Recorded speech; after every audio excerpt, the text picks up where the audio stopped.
friends. I'd like to help you avoid some of the most common mistakes. We all have a lot of preconceived ideas about learning and education, mainly because most of us went to school. But the school's approach is not the only way. You know that, or you wouldn't be here. But here's the deal, though. When we get nervous or feel a little overwhelmed with the prospect of homeschooling or unschooling, we tend to revert to the familiar. When we get that sideways look from relatives or friends or even the grocery store clerk, we begin to doubt some of our newer choices. We all have to work to build a stronger foundation. I know I certainly had to. I was exactly where you are now, wondering if this is the right thing, but knowing school just wasn't a good fit for my kids. So let me share a couple of things that I've learned over the past 20 years that might help you avoid some of the problems down the road. I'm Sue Patterson from Unschooling Mom2Mom, and today we're going to talk about 8 mistakes that new unschoolers make. Really, even if you're not unschooling, homeschoolers do these things too when they first start out, but I'm going to share them here so you don't have to repeat any of these missteps. First, congratulations. Whether you're new or you've been at it for a little while, I'm glad you're here. So on to the mistakes I want to help you avoid. Mistake number 1, rush out to buy curriculum. Many of us have this urge to go out and get the stuff. And then curriculum companies see you as easy prey. They capitalize on your fears and hope you'll throw money at your issues. They insist that if you get their product, their planner, their easy guaranteed steps to learn whatever, you will have a successful experience and they'll take away all your fears. But it's not true. On so many levels, it's not true. You have fears because you're doing something really new and somewhat unconventional. They are not going to take away your fears. The only thing that can do that is you. Getting more knowledge and support like you're doing here. Building your foundation so you understand why this is a good idea. And even if the company has fabulous products, it's far better to get your bearings before you start shelling out a lot of money on curriculum. And here's why. If you've paid a lot of money for it, you're likely to want your kids to keep working on it, even when you know it's no longer a good fit. But you don't actually know how you want your days to go yet. So give yourself some time to figure this out. Otherwise, you'll probably find yourself duplicating school by buying curriculum that feels right. And since this is so new, those feelings are going to be a little off kilter for a while. If you're interested in unschooling, you're wanting to create a home life that looks nothing like school. So put down that credit card. You may do better to buy museum memberships or travel or find hands-on activities you know your kids will love, and let the adventure begin. Mistake number 2, doubt your own knowledge about your child. Society has convinced us that we need experts to interact properly with our children, and that's simply not so. No one knows our child better than we do. When parents send their child away to school for the better part of their awake time, they inevitably lose all kinds of opportunities for connection. While it may be easier to hand them off to the experts, parents are really sticking their heads in the sand when they do this. Abdicating responsibility to a system can never have an individual's best interest at heart. And even if a child encounters a few caring teachers along the way, many report different experiences. It's not surprising that by the time children enter high school years, the connection with their parents is shaky. But all of this can be remedied, and much of it has to do with you. Your thoughts, your child, your thoughts about what's going on with them, and how you're ready to be involved. Mistake number 3, compare and despair. This handy little catchphrase trips us all up. Sometimes the comparisons are between children within the family. Sometimes the comparisons come from what the cousins are doing or what the neighbor kids have accomplished. We can throw ourselves into a downright panic over this if we're not careful. I sure could when we first started out. Some of this stems from a competitive nature that was overfueled in our school experience.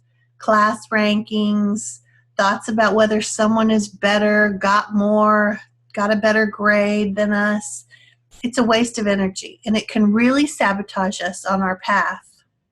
So remember these things we know about making comparisons. Comparisons damage their self-esteem. Comparisons damage the parent-child relationship. Comparisons make your child resentful of your criticisms. Comparisons make them resentful of the person you're comparing them to. Comparisons tell them that you think they're not good enough as is. Comparisons tell them that you wish they were different. Your child starts to believe that they really aren't good enough. And your child might carry these feelings with them for a long time. Mistake number 4 is to mimic school schedules and subjects. John Holt said this: "To parents, I say above all else, don't let your home become some terrible miniature copy of the school. No lesson plans, no quizzes, no tests, no report cards. Even leaving your kids alone would be better. At least they could figure out some things on their own. Live together as well as you can. Enjoy life together as much as you can." So real life doesn't have bells that ring every 45 minutes or daily life sectioned off into categories like math or history or science. It doesn't start with the Pledge of Allegiance and go from 8 a.m. to 3 p.m. It's all merged together in a glorious way. If your family members are happier with sleeping in, do it. Don't feel guilty. Maybe you're all actively exploring later into the evening. Or maybe you had a few busy days of activity and you're all a little bit worn out. There's no reason to push through on a predetermined schedule. Far more positive activities will come if you're all well rested. And if you're talking about teens, much has been written about the sleep deprivation they experience with the regular school schedules.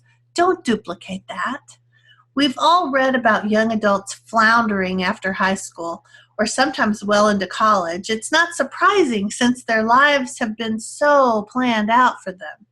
They haven't had the opportunities to practice living life the way they will experience it as young adults. Teen years might be better spent transitioning into adulthood instead of cramming in subjects that may or may not interest them. Because here's the truth about learning. No one learns when they're not interested or motivated. It simply doesn't stick for long.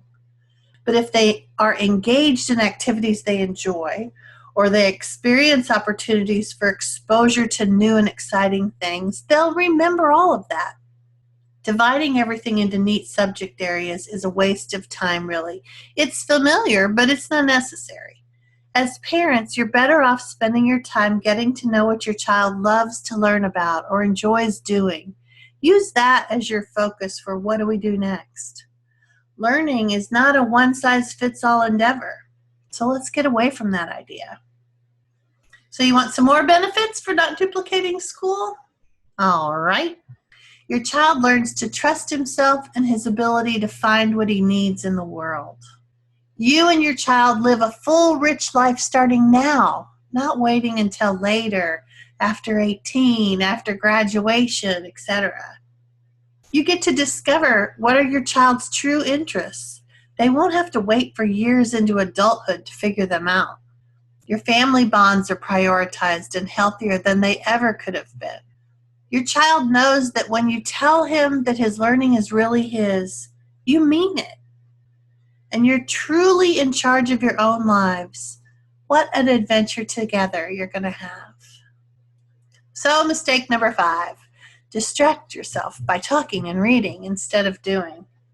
As a major procrastinator, I can relate to this one. It's scary to take the plunge and start the journey. And if you have any perfectionistic tendencies, you may find that you want to read one more article, check out one more book, join one more Facebook group, ask one more question. The truth is, you won't know the obstacles that you need to overcome until they show up. You can read about everybody else's obstacles, and it'll help, but you don't know what your own will be ahead of time. Recognize if this is coming from a place of fear, because it probably is. and then move forward anyway. My dad used to always say, too much analysis leads to paralysis. So mistake number 6, worrying about gaps. Everybody has gaps in their learning. None of us have total recall. But let's think about your own school experience. Maybe you were daydreaming a lot that week in class, or maybe you were out with the flu for a week, or mono for a month. Maybe you transferred from another state and those topics were already covered this year. None of that really mattered at school, and it doesn't matter in your homeschooling either.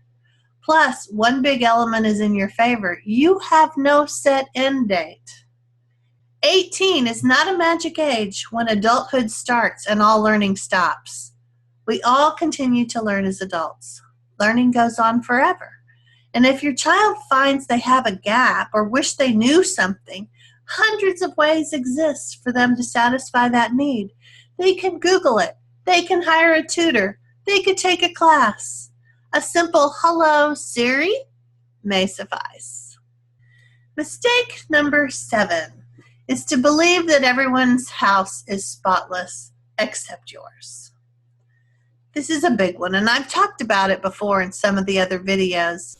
Maybe because so many of us are stay-at-home moms, and the expectation is that the house is going to be straightened because you're there. And then we feel guilty because we opted to play with the kids, or help them learn to cook something in the kitchen, or set up an area where a project needed to dry or just wasn't ready to be dismantled.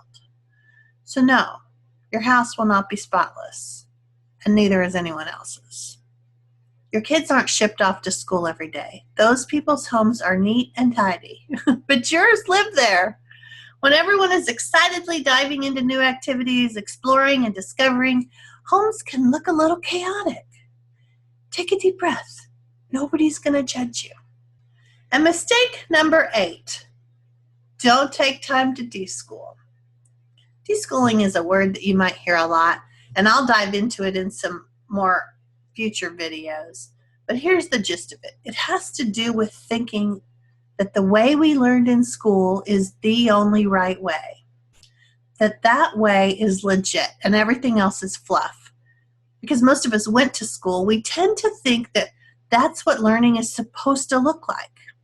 But as you open up to the ideas available to you outside school, you'll see that learning is much more than textbooks and grades and cute classrooms and lesson plans. Deschooling can sometimes take a while for the child and the parent. Remember, you spent a lot of years being conditioned by school systems. Your child less so, but still there are so many ways that we're all influenced. From messages on PBS Daniel Tiger getting ready for school to the Disney Channel full of shows that center around school settings. Even if your child never went to school, it's in the air. Your child will likely have some questions about this different educational path he or she is finding themselves on, and you can talk to them about it all. The bottom line, though, about deschooling is that you're freeing yourself from that really narrow thinking about how humans learn. You're letting go of some of those ideas that really cramp us. And just so you know, this is going to take some time, more than a week. Sometimes people say that it takes 1 month of deschooling for every year you went to school. And I think it all depends on your school experience and how happy you are with tossing off those shackles. Still, a need for deschooling can creep back in, even if you think you're done with it. As kids get older and maybe you or they have different ideas about what's expected at different ages, that's why having some support is a good idea. You can talk to people who've been there. Get your fears in check. And there are our 8 mistakes that you're going to now avoid. Parents do need knowledge and support, and you're getting that knowledge right here. Check. You can keep getting more information through websites and books and videos and blog posts. I think it's really great to spend the first year reading all you can about unschooling. And then getting support. There are so many ways now to do that. You don't have to do this by yourself. Look around for local support groups too, even if it's just online, it will help. And that's it from me today. If you liked the video and would like to talk more, here are some options and a couple of links to connect us. go ahead and click subscribe on the video.